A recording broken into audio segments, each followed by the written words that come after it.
Assalamualaikum warahmatullahi wabarakatuh.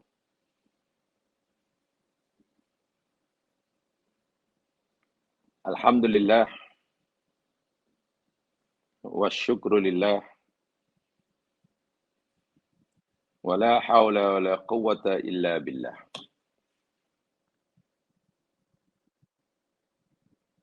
Asyhadu an la ilaha illallah wahdahu la syarikalah wa asyhadu anna Muhammadan abduhu wa rasuluh.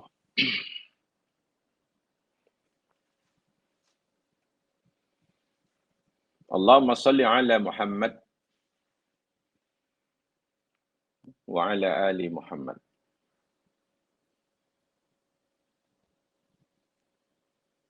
Bismillahilladzi la yadurru ma'asmihi syai'un fil ardi wa la fis sama' wa huwas sami'ul alim. Allahumma faqihna fid din wa 'allimna at-ta'wil. Amin ya rabbal alamin.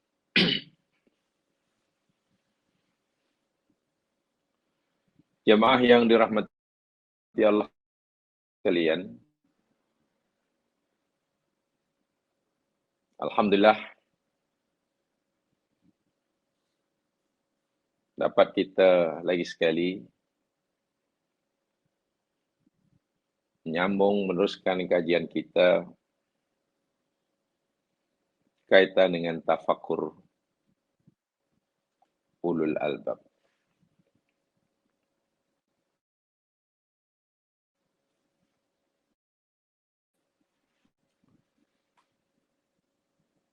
Terus saja insyaAllah kita akan mulakan kajian kita pagi hari ini. Hanya sedikit saya ingin ingatkan lagi sekali kaitan dengan kajian kita tentang ayat yang ke-17 muka surat 19 dalam buku itu, atau surah An-Nur ayat 45. Jadi saya yakin ayat terakhir yang kita kaji bersama, bahwa ayat ini adalah menjelaskan tentang Allahul Qadir, la hududa li qudratihi. Itu poin yang terpentingnya. Poin terpenting dari surah An-Nur ayat 45 itu,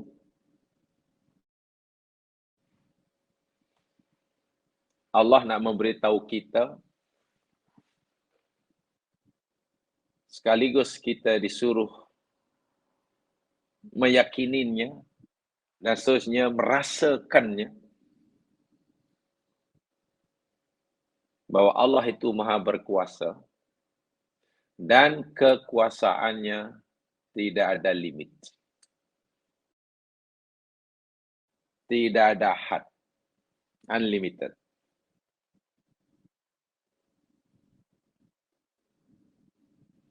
Sebagai contoh dalam ayat yang ke-17 muka surat 19, Allah menciptakan pelbagai jenis makhluk hidup. Dalam ayat ini makhluk hidup ya.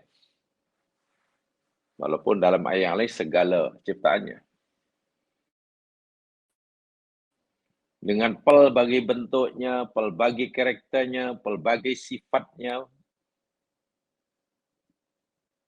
perangainya, dan sebagainya lah. Dia cipta daripada bahan yang sama. Yakni air, ma' dalam bahasa Arabnya. Ini bukan kerja mudah. Ini pasti pelakunya punya kuasa yang luar biasa.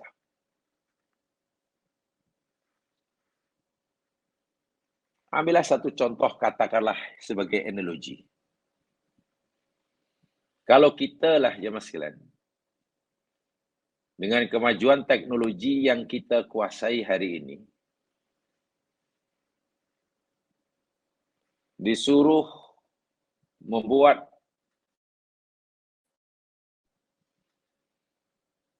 mengeluarkan barangan yang bahannya katalah daripada tanah liat, katalah bahan liat. Agak berapa jenis barangan yang boleh kita hasilkan daripada tanah liat. Misalnya berbeza-beza ya. Mungkin hanya beza bentuknya. Oh, banyak. Kita boleh buat kendi. Kita boleh buat pasu. Kita boleh buat apa lagi banyak.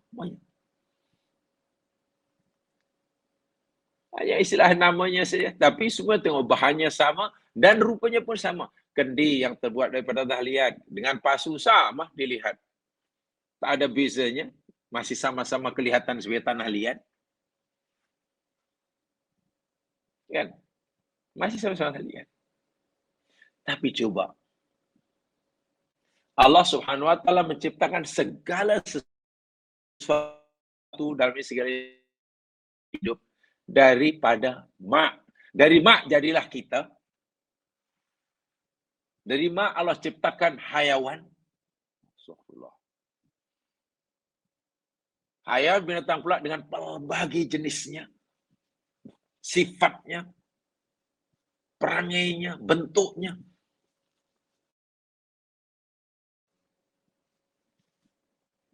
Dari segi zahiriyah, dari segi jasmaniah, dari segi rohaniah, kita makhluk manusia yang dicipta daripada bahan mak berbeza sama sekali fizikal kita dan juga jiwa kita dengan minta maaf lembu. Yang Allah ciptakan pun daripada bahan yang sama.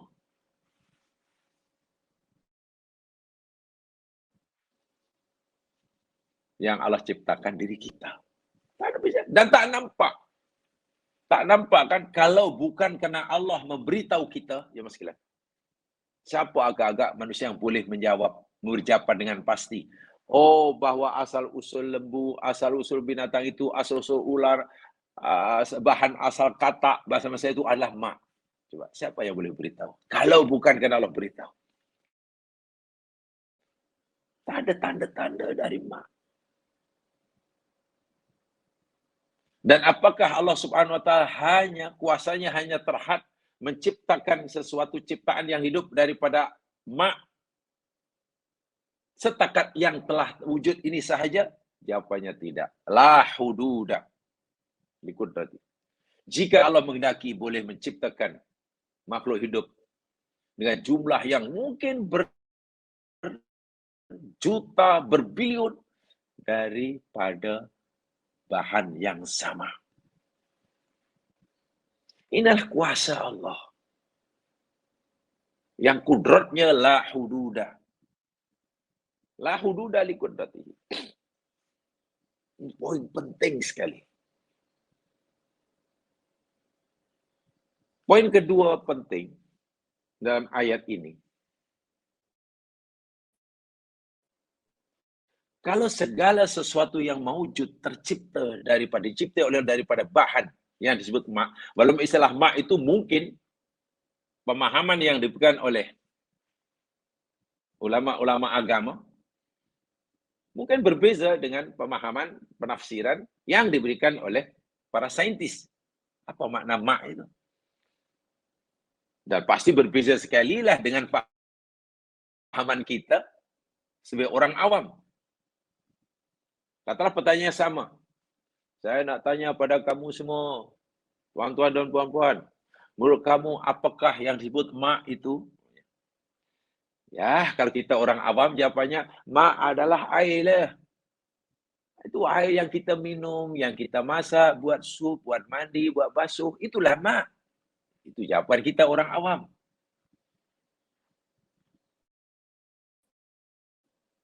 Mungkin jawapan ulama-ulama tafsir lain lagi. Apa? Dan lebih lagi lain berbeza kalau kita tanya pada saintis. Lebih-lebih lagi bila kita tanya pada mereka yang menguasai, mendalami, mengkaji bidang ilmu yang disebut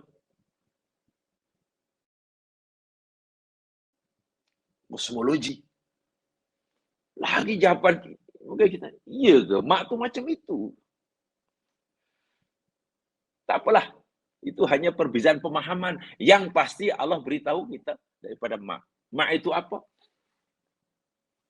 Ya, karena ini asal, usul, bahan asal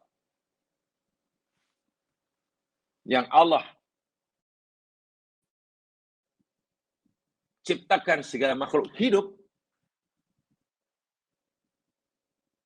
Maknanya bahan ini, unsur ini, ma ini mesti merupakan ciptaan yang terawal. Ini poin kedua penting. Terawal. Ciptaan Allah Subhanahu wa taala yang berkaitan dengan alam nyata yang terawal adalah ma. Li'anal ma aslul khalqi. Karena ma itu asal usul segala penciptaan. Karena ia menjadi bahan asal, maka ia yang terawal dicipta. Wal ma'u sabiqun fi wujudihi ala jami'il khalaiq. Bermakna ma adalah unsur terpenting dalam jagat raya ini yang kewujudannya mendahului. Yang kewujudannya mendahului. Keberadaannya mendahului. Kewujudan dan keberadaan segala makhluk. Jadi kalau kita tanya, sudah berapa tahun umur mak yang Allah maksudkan dalam ayat ini?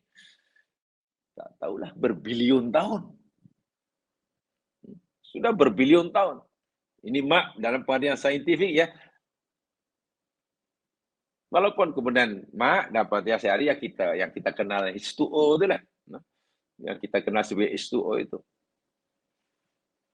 Siapa pertanyaan yang kritikal yang boleh kita kemukakan? Air. Tentang air. Mak. Apakah yang ada sebelum proses penciptaannya? Jika ia adalah ciptaan Allah yang wujud yang pertama diciptakan. Karena ia menjadi bahan asal bagi segala yang mewujud.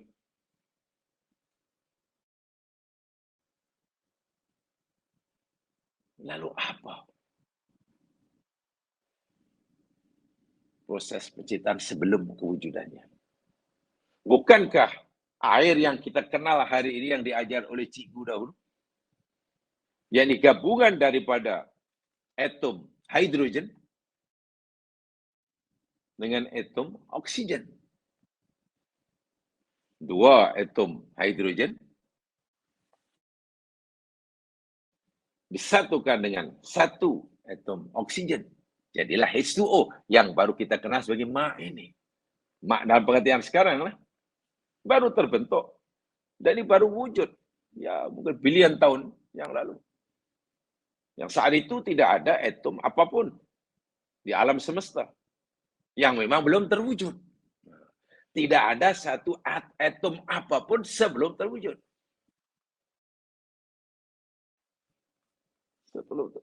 Karena belum terbentuk.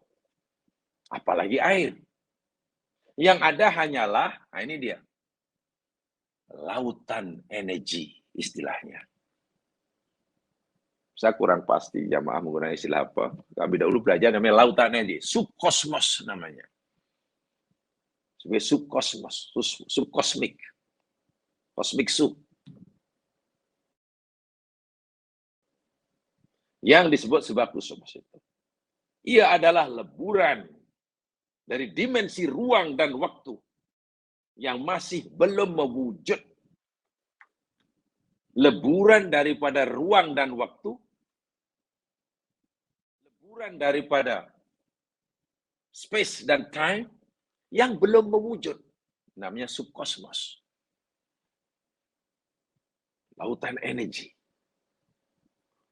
Bercampur dengan meta energi yang belum mengembang, belum wujud. Sehingga keempat ini, 4 elemen ini, 4 variabel ini, waktu, ruang, energi, meta, melebur menjadi satu dalam wujud yang bukan dalam bentuk padat, mampat, bukan pada cairan, dan juga bukan dalam bentuk gas. Waktu itu ilmuwan, para pakar menyebut sebagai subkosmos itu. Waktu itu belum ada apa-apa benda wujud, melainkan hanya ini maksudnya benda wujud yang alam nyata ya.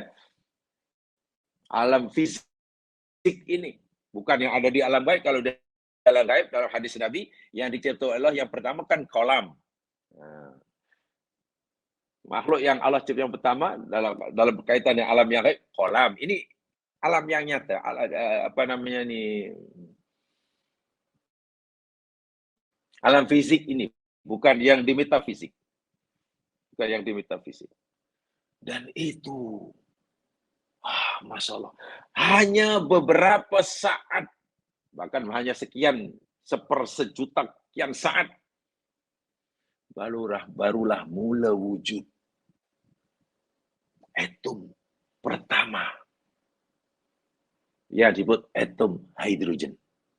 Belum boleh disebut air. Kemudian, terbentuklah atom yang kedua. Dan disebutkan atom oksigen. So, 2 atom ini adalah makhluk nyata yang dicipta oleh Allah dalam alam nyata, alam sahadah yang pertama wujud. Nah, seiring dengan berjalannya masa, tentu memakan masa yang sangat lama prosesnya. Bergabungnya atom H dengan atom O. 2H1O. Jadilah H2O yang sekarang sudah populer disebut air. Dipisah tidak jadi air. Apa yang dapat menggabungkan 2 atom ini? Begitu erat sekali, kuat sekali. Itu energi. Dan punya energi yang luar biasa. Sebab itu apabila dipisahkan, kita tahu tak, bila atom itu dipisahkan, atom H2O ini dipisahkan, kita kenakan menjadi tenaga nuklir, bom atom. Wah, itu kan dipisahkan akan meletup, mengeluarkan energi yang sangat-sangat dahsyat. Nah, daripada bahan yang paling kuno inilah, ya Mas. Ini bahan yang paling kuno, paling tua. Allah ciptakan segala makhluk. Bahannya.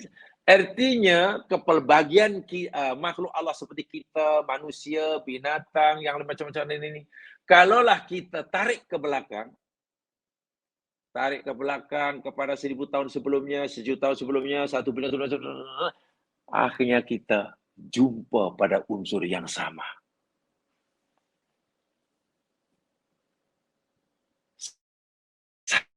Sangat menakjubkan. Ciptaan yang nampaknya bermacam-macam seperti ini. Yang macam tidak ada persamaan sama sekali. Ada yang hidup, ada yang bergerak, ada yang berjalan dengan 2 kaki, 4 kaki, dan banyak kaki lagi. Ada tumbuh-tumbuhan. Itu kalau kita tarik ke belakang. Bukan makin ke depan ya, kita tarik ke lebih kecil, lebih mikro lagi lah. pada 1000 tahun sebelumnya, 1 juta tahun, 1 bilion tahun, 5 bilion tahun, 10 bilion tahun, 13 bilion tahun. Rupanya lah sama. Berpunca di pada bar yang sama.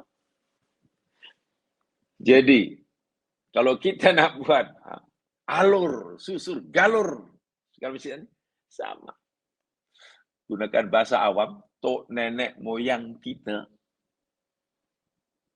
dengan haiwan itu sama. Apa namanya? Mak. Hanya dengan kuasa dan kehendak Allah sahajalah dari mak menjadi kita. Hanya dengan kuasa dan kehendak Allah sajalah daripada mak menjadi lembu. Hanya dengan kuasa dan kehendak Allah sajalah dari mak menjadi buaya, menjadi badak, menjadi penyu. Patutlah Allah Subhanahu wa taala memberitahu kita dalam Al-Quran bahwa alam binatang itu pun umamun amsalukum. Dia itu umat macam kamu juga. Bahkan kita sering secara tidak langsung disuruh oleh Allah Al-Quran untuk belajar daripada mereka. Perhatikan burung terbang. Dalam surah Al-Mulk kan begitu kan. Mengepakkan sayapnya. Tak ada sesiapa yang menahan daripada jatuh kecuali Allah. InsyaAllah. Allah memperlihatkan kekuasaannya, kasih sayangnya, benar-benar nyata, jelas di hadapan kita. Karena Allah perlihatkan dalam segala ciptaannya. Dan kuasa Allah ini begitu jelas dan nyata, jika orang itu menggunakan pikirannya. Mau merenung, mau berpikir. Dan itu ibadah yang luar biasa ya. Itu ibadah yang so sekali. Baik, contoh yang lebih kecil lagi. Contoh ayat ini lebih besar. Dari air Allah ciptakan macam-macam kehidupan dengan pelbagai bentuk, sifatnya. Contohnya manusia ada berjalan dengan 2 kaki, 4 kaki dan seterusnya. Kalau yang lebih kecil lagi, dari tubuh dari air juga. Coba jangan lihat dalam surah Ar-Ra'du. Surah Ar-Ra'du. Ya, ini ayat-ayat kauniyah. Kena fikir. Ayat kauniyah, yakni ayat yang benar-benar dihadapkan kepada kita untuk merangsang, memancing pikiran kita. Ayat kauniyah bukan hanya semata-mata, diimani, tapi ayat kauniyah yakni Allah lebih menyuruh kita untuk kita fikirkan sebelum kita mengimani. Memanglah semua firman Allah itu wajib kita imani, betul. Tapi bila Allah kata umpamanya, afala yanzuruna ilal ibili kaifa khuliqat. Tidakkah mereka manusia itu memperhatikan, melihat kepada unta bagaimana dicipta? Itu kan Allah tanya sekaligus Allah suruh.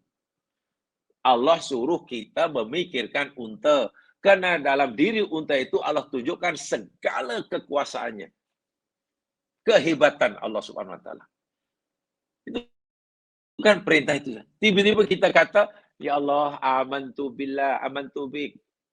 Ya Allah, kami berimanlah. Kami tak payah fikir pun. Kami dah beriman dah. Kami beriman. Kami percaya, ya Allah, Engkau kuasa.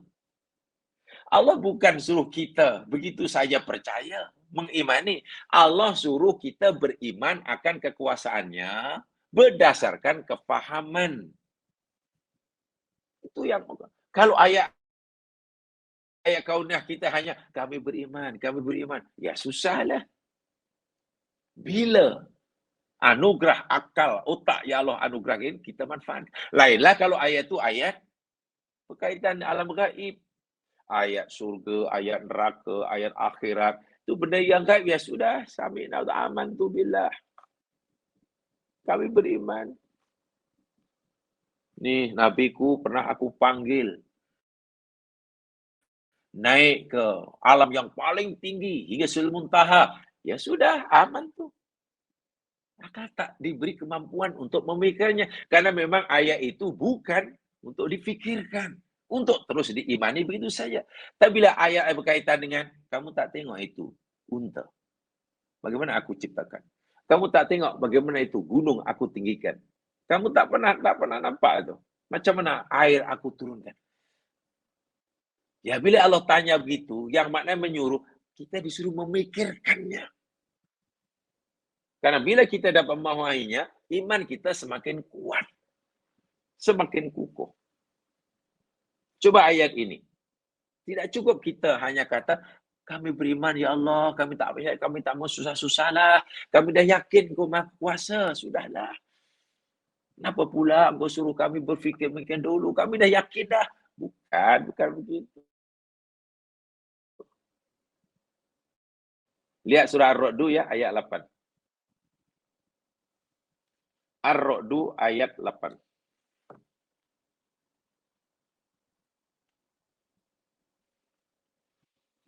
A'udzu billahi minasy syaithanir rajim. Wa fil ardi qita'un mutajawiratun wa jannatun min a'nabin wa zar'un wa nakhilun sinwan.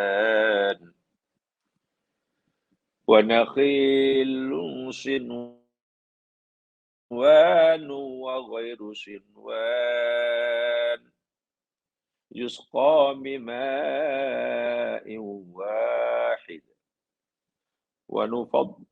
ونفضل بعضها على بعض في الأكل إن في ذلك لآيات لقوم يعقلون. Allahu Akbar. Dan di dalam tanah, di bumi yang aku cipta ini, pada bumi yang ini, di bumi itu ada qita'un mutajawirat. Potongan-potongan, kepingan-kepingan, lempengan-lempengan yang bersaling berdekatan saja gitu. Wa jannatun min a'nabi wa zar'an, dan juga kebun, ada kebun anggur, kebun tamar, kebun kelapa sawit, kebun durian, kebun pisang. Macam-macam lah. Zar'un itu tumbuhan macam-macam lah, sebutlah. Okeylah, kalau anabun itu disebut di jenis iaitu anggur. Nakhil itu pokok palma. Habis mana pokok duriannya, pokok rambutannya, tak disebutlah. Allah sebut zar'un. Zar itu dah merangkumi sekarangnya padi ke, jagung ke, gandum ke, bayam ke, pucuk paku ke. Masuk tu. Sinwan, waghairu sinwan. Semua tumbuh-tumbuhan dengan pelbagai jenisnya, ada yang punya batang yang besar, beranting, ada yang menjalar, ada yang tinggi menjulang ke angkasa, ada yang ya di tanah saja merayap berkumpul kapal ke, keledek ke.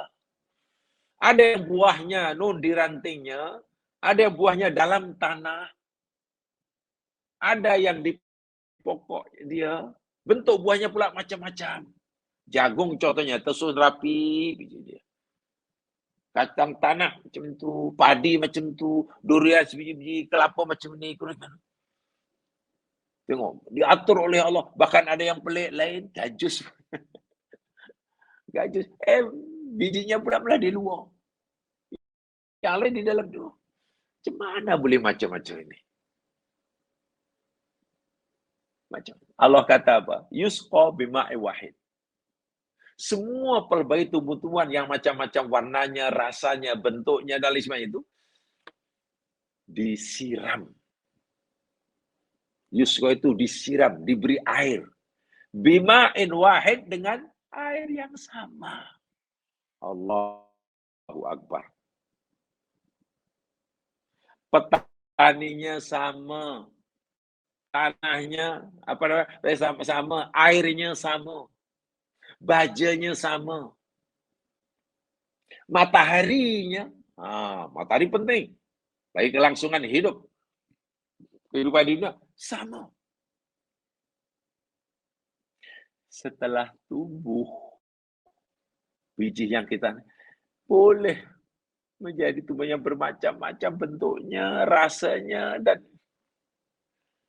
kalau manis pun nufaddilu ba'daha ala ba'din. Yang ini katalah aku lebihkan rasa manisnya daripada itu. So, itu manisnya mangga tak sama dengan manisnya tebu. Tak sama dengan manisnya jambu. Cili pedas, pedasnya cili paling tak sama pedas. Allahu Akbar. Ini sedap, ini lagi sedap, ini manis, ini lagi manis, ini. Walhal semuanya Allah kata, aku bagi kehidupan, aku siram dengan air yang sama. Tapi setelah tumbuh, menjadi pelbagai macam bentuknya, rupanya, size-nya, rasanya. Allah sengaja lakukan semua ini, yang bukan tidak sengaja, bukan sia-sia. Kalau kita tanya kepada, ya Allah, kenapa engkau cipta macam tu, ya Allah? Ya, aku nak menunjukkan pada kamu bahawa aku sebagai Tuhanmu ini maha berkuasa. Tetapi kemahakuasaanku ini tidak dapat dipahami, dimengerti, diimani, apalagi dirasai setiap denyutan jantungnya, kecuali siapa? Inna fi dzalika la ayat liqaumi yaqilun. Allahu Akbar. Semua itu tanda kebesaran aku, tanda kebesaran kekuasaanku, tanda kasih sayangku, tanda sifat kebijaksanaanku, tetapi ia hanya dapat difahami oleh mereka yang mau berakal, berfikir. Bermakna, bagi orang yang tidak mendaya gunakan akal fikirannya, kekuasaanku yang jelas di hadapannya, ya tidak dipahami. Tidak dipahami. Walhal mengetahui, merasakan kuasa Allah dalam hidup itu sangat besar artinya. Sehingga orang yang semakin dapat merasakan betapa besarnya kuasa Allah terhadap makhluknya, semakin besar dapat merasakan kuasa Allah dalam hidupnya, pasti ia akan merasa semakin kecil di hadapan Allah. Itu kesannya. Orang yang semakin meyakini Allah itu maha besar, merasai bahwa Allah itu maha besar, pasti automatically ia akan semakin merasa kecil di hadapan Allah. Orang yang dapat merasakan betapa kuatnya Allah, hebatnya Allah, automatically pasti ia akan semakin merasa lemah di hadapan Allah. Tak berdaya. Dan itu penting. Itu penting. Bagaimana mungkin kita yang hakikatnya lemah, tiba-tiba merasa kuat di hadapan Allah yang Maha Kuat? Pernah saya katakan 2 hari ya. Takbir. Ucapan takbir. Yani Allahu Akbar. Allah Maha Besar. Makna kita mengakui kebesaran Allah. Pengakuan kita akan kebesaran Allah menjadi kurang maknanya atau menjadi tidak ada maknanya jika saat yang sama kita masih merasakan kebesaran diri ini. Saya ulangi. Takbir itu membesarkan Allah. Bermakna selain Allah itu kecil. Selain Allah lemah. Selain Allah tidak berdaya. La haula wala quwata illa billah. Allahu Akbar. Semakin seseorang dapat merasakan kebesaran Allah, kehebatan Allah, automatically pasti ia semakin menyadari betapa lemahnya diri ini. Oleh sebab itu, kalau seseorang baca Allahu Akbar, yang maksudnya membesarkan Allah, tapi pada masa yang sama dalam hatinya masih merasa dirinya besar, itu hanya takbirnya. Kalau kita tak mau mengatakan sia-sia, kosong, tak ada nilai, ya paling takbirnya tidak mencapai maklamat lah. Sebab takbir itu membesarkan Allah. Takabur itu membesarkan diri sendiri. Bagaimana mungkin orang dapat membesarkan Allah dengan sebenar-benarnya jika dalam dirinya masih ada takabur, merasa besar. Sedangkan dia sudah mengakui Allah yang maha besar. Maknanya yang lain kecil, termasuk dirinya. So itu dari segi hakikatnya ya. Bila kita kata Allahu Akbar, Allahu Akbar, Allahu Akbar, Allahu Akbar, tapi bila dalam diri kita masih ada sifat takabur, ya pelik ya. Ya kalau bahasa awam, malaikat nak catat itu mungkin susah. Macam mana ni aku nak catat orang? Orang ni membesar. Allah menganggap Allah membesar. Tapi kenapa dia pun juga merasa besar? Coba macam mana? Dia mengakui Allah itu ghaniyun, ghani, memiliki malikul mulki. Tapi kenapa dia juga merasa hebat? Coba macam mana? Dia kata subhanallah, subhanallah, subhanallah. Maha suci Allah, maha suci Allah. Allah bebas, Allah jauh daripada sifat kurang. Allah bebas daripada sifat tidak adil. Allah bersih daripada sifat yang tak layak baginya. Itu subhanallah. Macam mana orang ni? Dia kata subhanallah, subhanallah. Menyucikan Allah. Tapi kenapa dia berburuk sangka pada Allah? Coba macam mana? Subhanallah rajin. Tapi hatinya masih dipenuhi dengan buruk sangka. Berprahapura pada Allah. Merasa Allah tidak berlaku adil pada dirinya. Hanya kerana usahanya Allah tak jayakan. Permintaannya Allah belum kabulkan. Kalau Allah berikan sesuatu pun kepadanya, tidak sesuai dengan kemauannya. Lalu terlintas dalam hati, Allah macam tak adil. Macam tak adil. Ketika hati terlintas mengatakan Allah tak adil, lidahnya pula kata subhanallah, subhanallah. Coba. Itu sangat kontradiktif apa yang diucapkan oleh lidah dengan apa yang dalam hati. Dan bila berlaku seperti itu, jamaah sekalian, setakat yang saya tahu maaf mungkin jamaah yang tahu, setakat yang saya tahu, yang saya pelajari, bila apa yang diucapkan oleh lidah berbeza dengan apa yang diyakini dalam hati, itu yang dinilai oleh Allah apa yang dalam hati, bukan yang dalam lidah.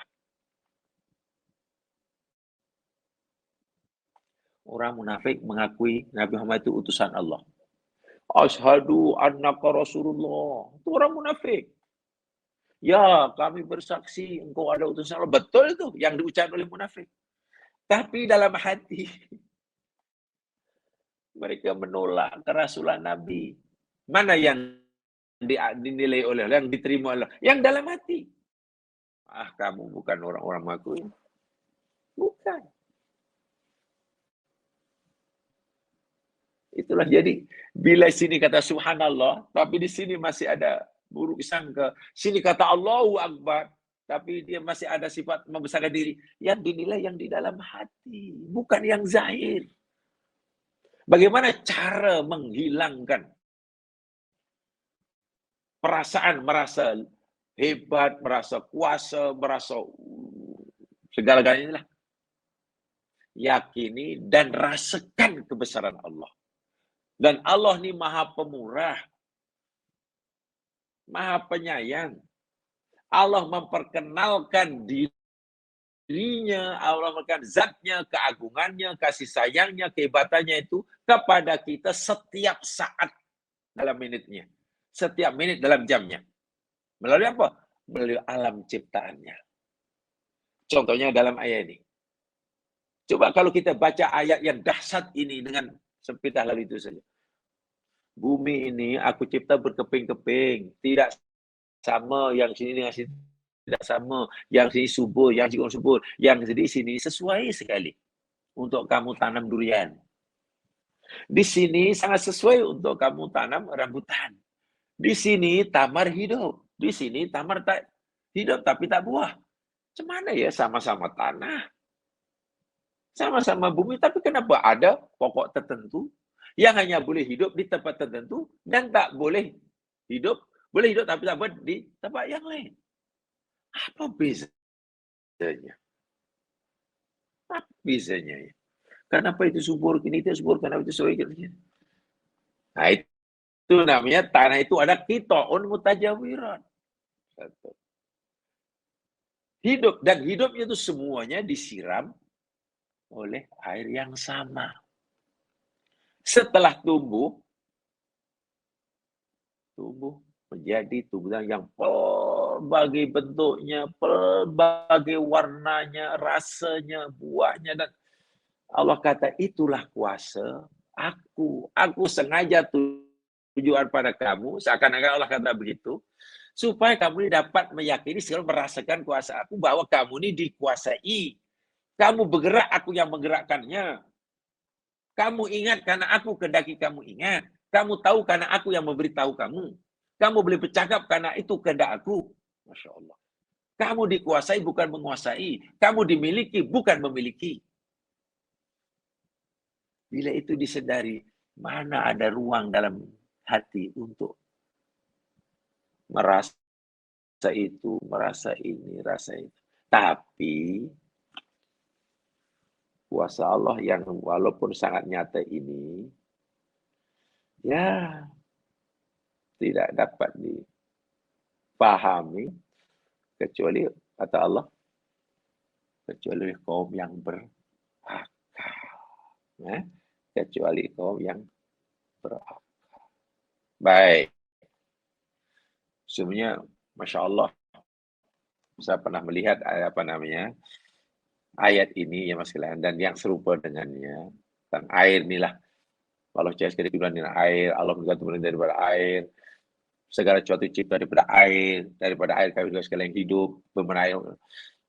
Ya, ada tafsir saintifik namanya. Tafsir saintifik. Walaupun tafsir itu belum seluruh Al-Quran, dikarang oleh beberapa sarjana, cendekiawan Muslim, yang punya background, pendidikan, ilmu yang bermacam-macam, khasnya dalam dunia sains, ya. Satu tenaga, pusatnya di Bandung, ya, di Bandung, Indonesia, dan kreatif sarjana Muslim ini. Ya, dan mereka mentafsirkan ayat yang kau ni ayat-ayat hukum hakam mereka tak tafsirkan karena memang bukan kepakaran dia. Ayat hukum hakam, ayat syariah, akidah, yaitu diserahkan pada pakarnya. Mereka lebih memilih kepada ayat seperti ini. Sebab ayat ini benar-benar ayat yang dihadapkan Allah kepada akal kita. Pada akal kita, berfikir kita. Supaya kita betul berfikir, bila pikiran sudah menemukan, mendapatkan hasilnya, lalu diserahkan kepada hati, untuk hati mengakal, menimbang-nimbang. Dapat dihubungkan jika antara pikiran dan akal hati dapat bersinergi, bersatu tenaga, itu akan melahirkan kepribadian seseorang yang luar biasa. Yang kalau dalam bahasa Arab Al-Quran dipanggil ulul albab, itulah yang kita semua sudah tahu, yang sedang kita pelajari ini. Jadi setelah saya membaca kajian mereka yang pakar dalam ini, Masya Allah, begitu dahsyat rupanya ayat ini, sangat dahsyat. Hanya minta maaf oleh oleh ramai orang Islam, masih ramai orang Islam yang menganggap ayat seperti ini, ya ayat yang hanya perlu dibaca sekali aja lah. Ya, hanya sekarang punya wa fil ardi qita'un mutajawiratun wa jannatun min a'nabin wa oh, ayat ini cerita tentang pokok rupanya. Pokok macam-macam, warnanya macam-macam. Ya, dan itu tanda bagi orang yang berakal. Karena sepintas lalu. Macam, apa ya, kurang ayat macam ini, macam kurang menarik kepada kebanyakan orang Islam untuk berhenti lama, untuk memberikan perhatian lebih, karena ini sebenarnya ayat yang sangat-sangat dahsyat. Memang ada ayat menariknya, ada orang, ya mungkinlah itu sudah wajar ya, zaman sekarang wajar ya, tidak maksudnya bukan perkara yang aneh. Jadi kalau ulama tafsir pun begitu juga ya, bergantung pada background-nya. Kalau orang tuh mungkin sangat tertarik dan ingin mendalami dalam masalah akidah, tentulah ayat-ayat akidah yang menariknya untuk dikaji lebih mendalam. Bagi mereka yang mungkin background dia syariah, minat hukum hakam, bila jumpa ayat berkaitan hukum ayat hakam, wah panjang lebar. Itu wajar, itu biasa, tak ada masalah. Orang yang minat sejarah umpamanya, bila baca ayat-ayat sejarah, terpukau dia, terpaku dia. Orang yang mungkin minat tekun dalam bidang tentang geologi, ya bila baca ayat geologi, Masya Allah. Orang yang tekun dalam bidang arkeologi, bila baca ayat Quran berkaitan dengan ayat Quran, pasti akan lama mengkajinya. Itu wajar, itu biasa. Karena ayat Quran ini boleh menarik siapa saja. Quran punya daya tarik pada siapa saja yang mempunyai background macam-macam. Hanya harapan kita, saya ulangi lagi sekali, dahulu saya katakan, kalau ayat Quran ini boleh menarik siapa saja, punya daya tarikan bagi siapa saja yang punya macam-macam backgroundnya itu, lalu kita tanya pada diri kita sendiri, agak-agak ayat Quran yang 30 juz ini, ayat bagian mana yang betul-betul punya daya tarikan kuat kepada diri kita, sehingga kita betul-betul ingin jangan sampai Al-Quran 30 juzu tidak ada satu ayat pun yang punya daya tarikan yang kuat untuk membuat kita terpaku. Wah, itu bahayalah. Walaupun kadang ada yang terpaku juga ya, terpaku. Oh, saya suka ayat ini. Saya suka betul kalau baca ini.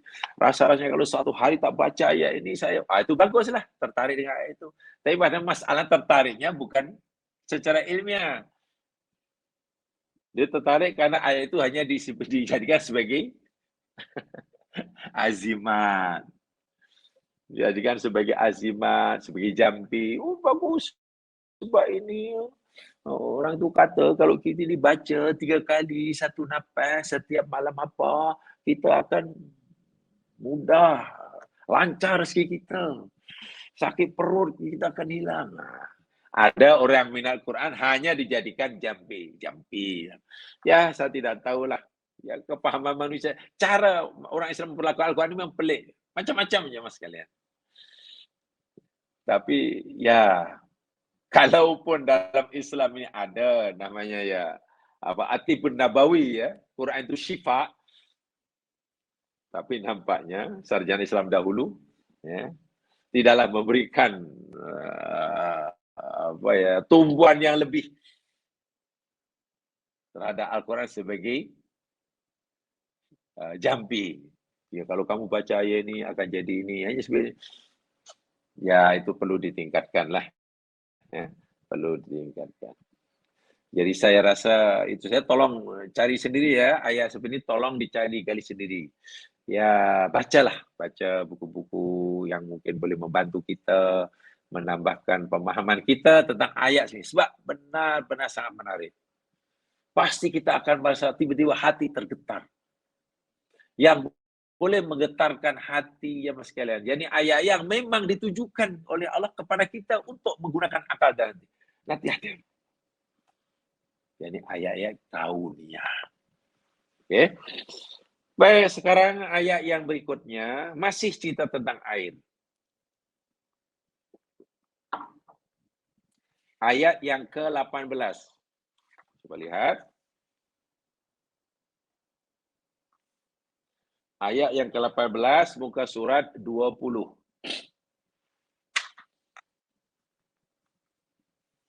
Tentang air, tolong cari maklumat tambahan ya.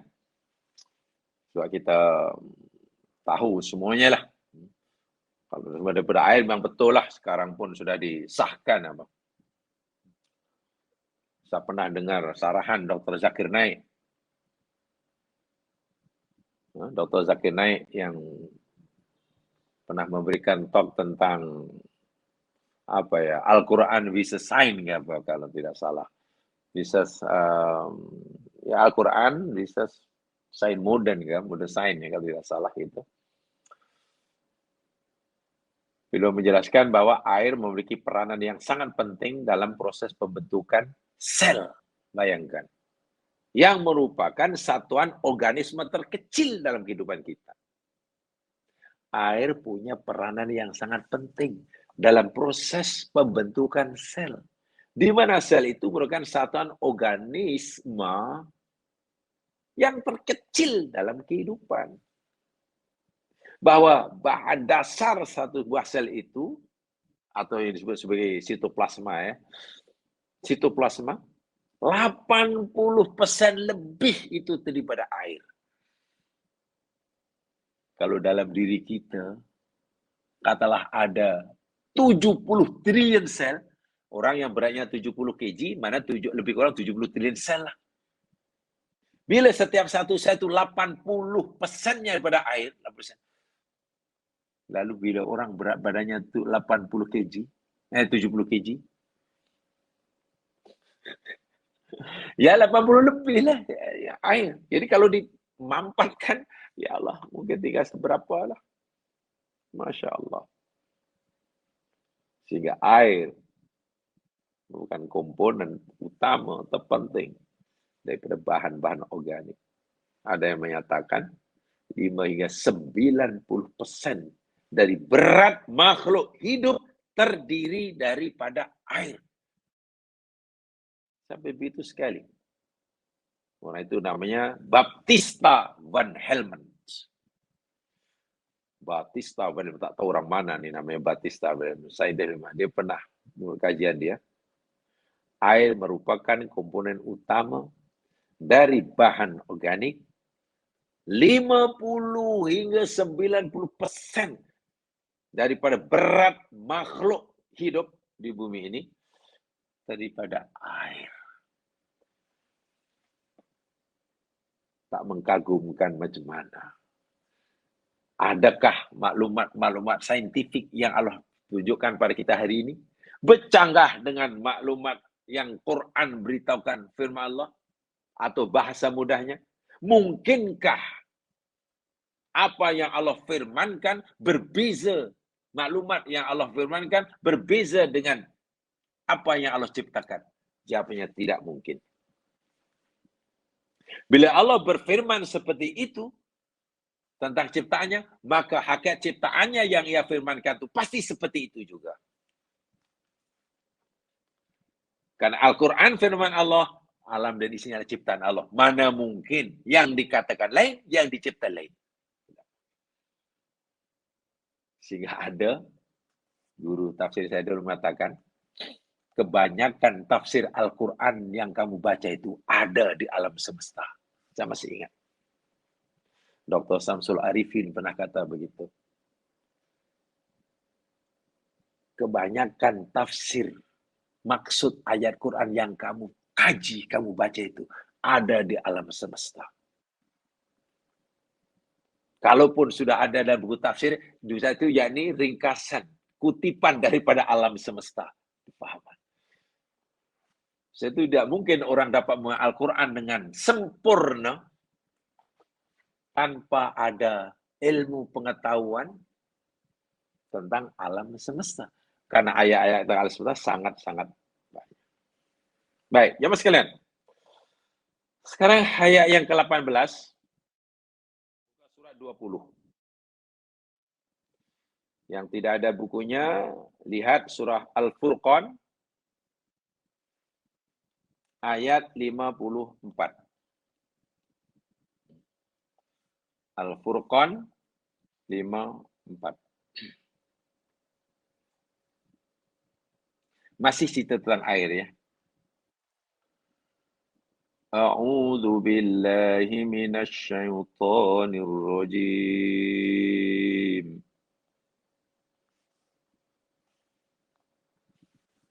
Wa huwa alladzi khalaqa minal ma'i basyara faja'alahu nasaban wa sihra. Wa kana rabbuka qadira. Wa huwa dan dialah Allah alladzi adalah zat yang khalaqa dia telah ciptakan minal ma' dari air basyaron manusia faja'alahu lalu dia menjadikannya nasaban keturunan wasihron. Nasiran itu kalau nasaban itu yakni hubungan darah, keturunan. Sihron yakni hubungan karena perkawinan. Karena itu gitu. Wa kana rabbuka dan adalah Tuhanmu itu qadira maha berkuasa. Jamaah yang dirahmati Allah sekalian,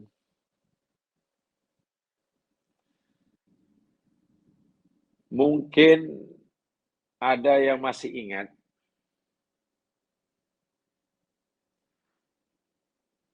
tentang pelajaran kita pelajari pada siri-siri yang lepas, dah agak lama lah, tentang al-furuq al-lughawiyah. Ya, kita dulu pernah belajar tentang al-furuq al-lughawiyah. Furuq lughawiyah itu maknanya perbezaan-perbezaan makna kalimat Arab antara satu dan yang lain. Contohnya apa perbezaan antara khalaqa dengan ja'ala? Kan dalam ayat itu ada khalaqa, wa walladzi khalaqa. Nah, khalaqa. Kemudian di belakang faja'ala. Yalah, kalau dalam terjemahan khalaqa menciptakan. Ja'ala menjadikan. Tak apalah, boleh juga, tak jadi masalah. Tak jadi masalah. Tapi jamaah sekalian, ya, tengok, ketika Allah cipta, sekali Allah menciptakan kejadian basar, kewujudan basar, Allah kata khalaqa. Dan ketika Allah menciptakan, mengatakan tentang kewujudan nasab, Allah kata ja'ala. Lalu apa makna ja'ala? Dan apa makna khalaqa?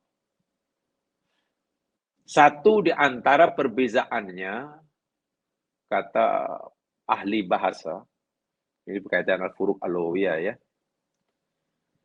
Al-khalqu huwa al-ijad al-mabda'i minal adam. Khalaqa itu memberi maksud mengadakan sesuatu daripada tiada. Ya, mengadakan sesuatu daripada awal kewujudannya daripada tiada. Jadi benda itu asal tidak ada sama sekali. Lalu wujud. Nah, mewujudkan sesuatu dari tiada itulah Quran menggunakan kalimat khalaqa. Adapun ja'ala, Itu lain sedikit. Ja'ala itu yakni takdirun au intajun isfaun hayatin muayyanah wa halim muayyanah ala sa'id tumtama khalqu fi'lan qablan. Mengubah sesuatu yang dah ada menjadi sesuatu yang lain. Itu ja'ala. Benda itu sudah ada, apa namanya? Tepung. Lalu kita proses-proses, jadilah kue. Asalnya tepung, dah ada. Itu namanya ja'ala. Benda itu dah ada, apa namanya? Kapas. Kapas, ini kapas, ini pohon kapas. Dah ada, benda dah ada. Lalu kita proses, bla bla bla bla, jadi kain, kemudian jadi baju. Itu namanya ja'ala. Kalau khalaqa, kita tak mampu buat. Tak mampu buat. Karena khalaqa itu mengadakan sesuatu daripada tiada. Itu hanya kuasa Allah. Itu Allah Al-Khaliq. Nah, bila Allah berfirman, dialah Allah zat yang telah menciptakan dari air manusia. Bermakna manusia ini dicipta sebenarnya daripada ketiadaan. Itulah. Daripada ketiadaan. Itu satu. Yang bahan asalnya yakni air. Kemudian selepas jadi manusia, saya jadi manusia. Lalu Allah jadikan dari diri saya ini, ubah menjadi anak saya. Anak saya kan zuriat saya. Di sana ada DNA saya itu. Anak saya membawa DNA saya. Dalam diri saya membawa DNA ayah saya. Sehingga saya bukan sekadar mewarisi DNA ayah saya, atuk saya, dari segi fizikalnya. Sekaligus saya juga mewarisi sedikit sebanyak daripada sifat perangai jiwa orang tua saya. Anak saya juga mewarisinya. Ini diubah. Walaupun mungkin rupanya berbeza, sifatnya berbeza. Jadi di sini Allah Subhanahu wa taala menunjukkan kepelbagaian kuasanya. Apa yang dia kendaki pasti bau khalaqa, kamu ja'ala tanya masalah. Dan hasilnya sama-sama menakjubkan. Jadi kalau khalaqa, ijadu syai' minal adam. Mengadakan ciptaan sesuatu daripada tiada. Yang kedua, di dalam ayat ini Allah berfirman, khalaqa minal ma'i basyaron. Bashar. Bukannya insan. Lalu apalah perbezaan antara basyarun yang maknanya manusia, insanun pun maknanya manusia. Dalam bahasa Melayu, basyarun manusia, insanun manusia. Lalu apa bezanya? Juga pernah kita pelajari, kalau saya tidak silap. Salah satu daripada perbezaannya, kata pakar bahasa, ya sekalian, sebenarnya basyarun itu makna asalnya bukan manusia. Bukan. Basyar itu maknanya bukan manusia, daripada basyarah. Basyarun maknanya kulit. Basyarun itu daripada basyarah maknanya kulit. Jildun. Lalu kenapa manusia itu disebut basyarun? Yang makna asalnya ini kulit. Minta maaf. Manusia adalah makhluk hidup yang hampir seluruh kulitnya kelihatan. Tidak tertutup. Jadi itu disebut manusia ini kulit. Bezakan sekarang, minta maaf, bezakan dengan kucing. Makhluk hidup juga. Tapi berapa persen airnya? Kulit kucing dalam tubuh kucing itu yang kita boleh lihat. Sedikit sekali kan? Mungkin hidungnya. Selebihnya tertutup oleh bulu. Sehingga kulitnya tak nampak. Kecuali lah kita botakkan. Manusia hampir seluruh kulitnya dalam tubuh kelihatan. Tidak ada yang menutupinya. Sehingga disebut basyarun. Ini yang pertama. Jadi lebih kepada fisikalnya. Yang kedua, bila Allah kata manusia dengan nama basyarun, itu merujuk kepada unsur jasmaniahnya. Unsur fizikalnya. Mulai pada hujung rambut hingga hujung kaki. Mulai daripada yang luaran kulit hinggalah yang dalaman. Hingga daripada selnya. Ya, hingga selnya. Yang paling kecil. Itu namanya basyarun.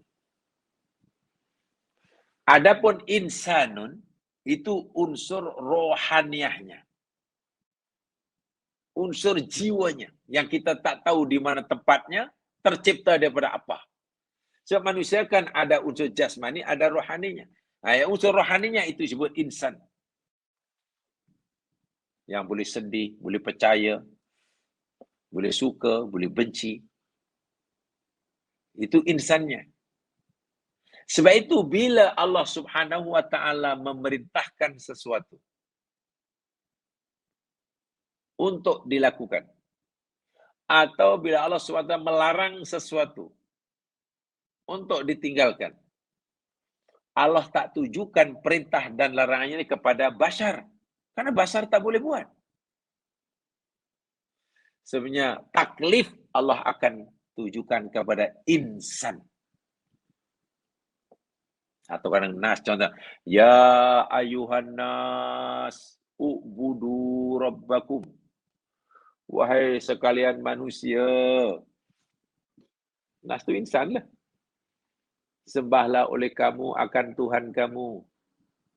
Karena memang yang boleh melaksanakan perintah ibadah, buat yang disuruh, tinggal yang ditegah itu, unsur nasnya. Bukan unsur bahasanya. Badan tak boleh buat. Wahai tubuh badan manusia.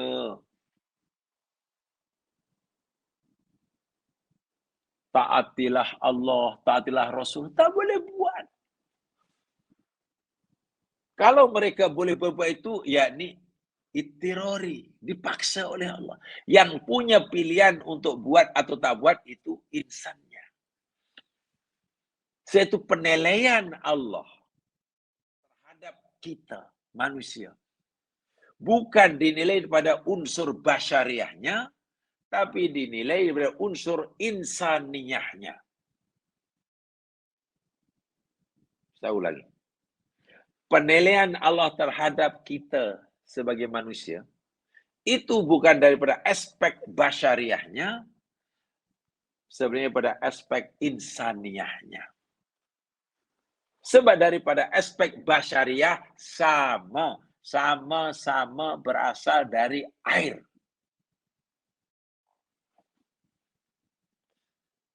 Sehingga rasanya aib lah bila seseorang merasa hebat berbanding orang lain hanya karena tubuh badannya yang sempurna, karena warna kulitnya yang cerah, sehingga merasa lebih mulia daripada mereka yang warna kulitnya gelap. Hina sungguh cara berfikir seperti itu, sangat-sangat hina. Allah tidak memuliakan atau menghinakan, mencintai ataupun membenci kepada manusia karena aspek basariahnya. Tidak. Aspek basariahnya sama. Sebaliknya Allah muliakan atau hinakan manusia daripada unsur insaniyah. Bila orang itu insaniyah sempurna, maka Allah akan muliakan, masukkan surga. Walaupun mungkin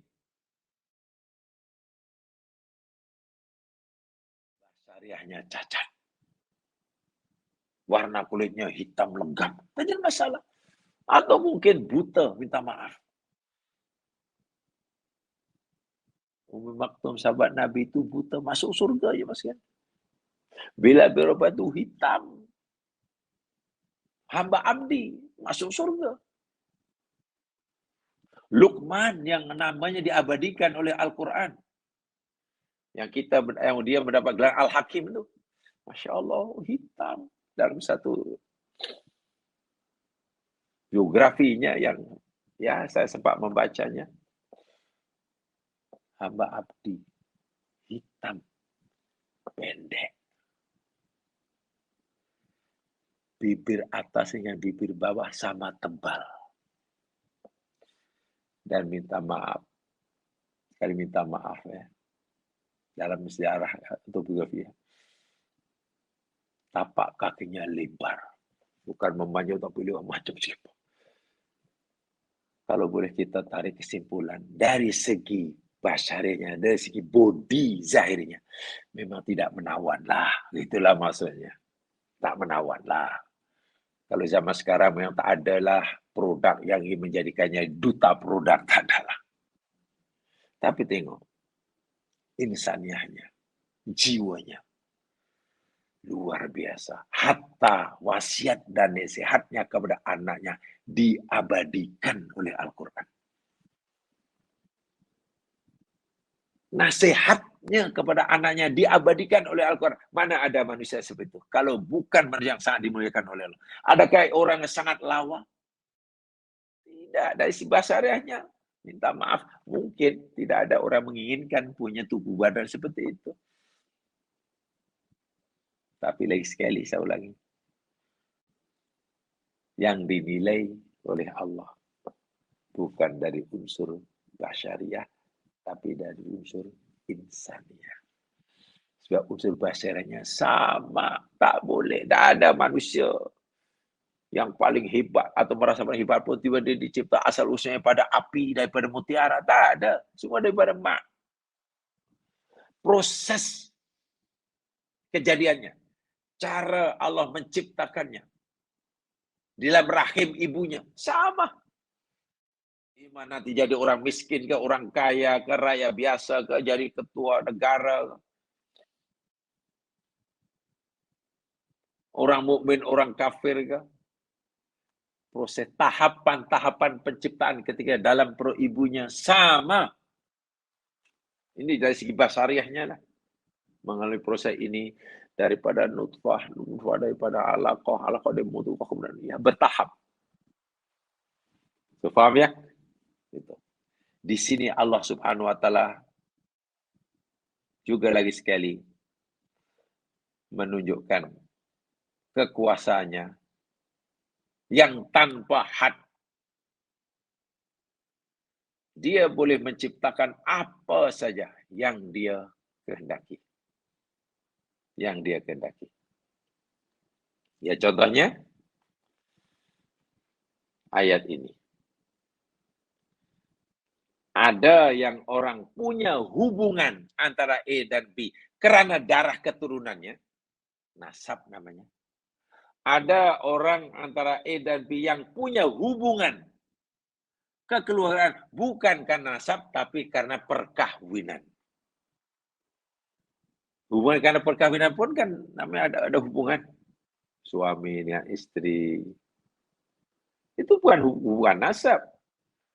Tapi ada hubungan kekerabatan bukan karena nasab tapi karena adanya perkawinan. Quran sebut sihron.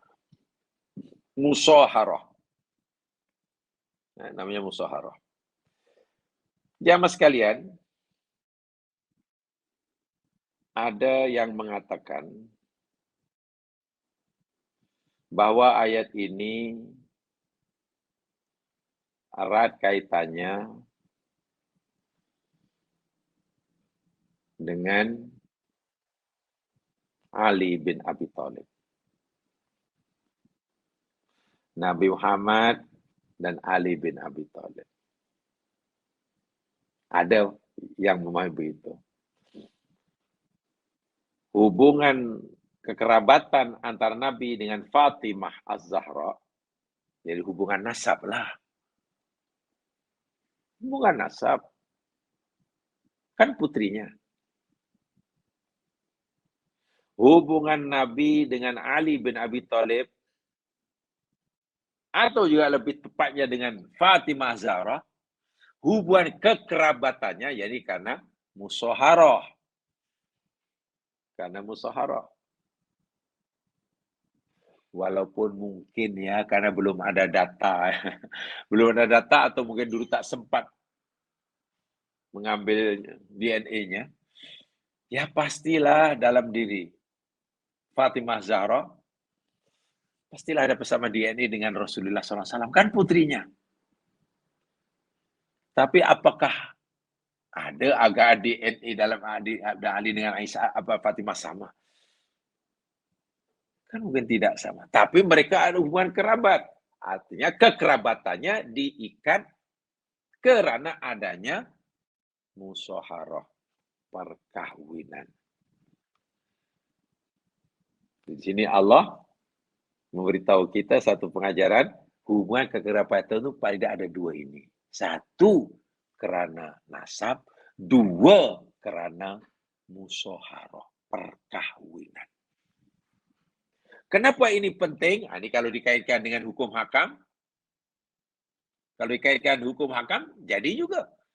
Ya, kalau dikaitkan dengan warisan, faraid, yang berhak mendapatkan bagian faraid itu kan dua ini saja. Sama ada karena ada hubungan kerabat nasab, atau karena ada hubungan kerabat oleh sebab adanya perkahwinan. Istri boleh mewarisi suami, suami boleh mewarisi. Apakah ada hubungan nasab? Tak ada. Hubungan perkahwinan. Habis anak kenapa dapat warisan? Ya, karena ada hubungan nasab. Selain ini kan tidak ada kan? Selain dua ini. Masya Allah. Jadi kalau dikaitkan dengan fikah lah, dengan fikah, sehingga bila dikembangkan lebih jauh di dalam bab fikah, bila Quran sebut, bila kamu nak tolong orang susah, hendaklah kamu dahulukan, kamu utamakan kerabat dawil kurba. Zil kurba.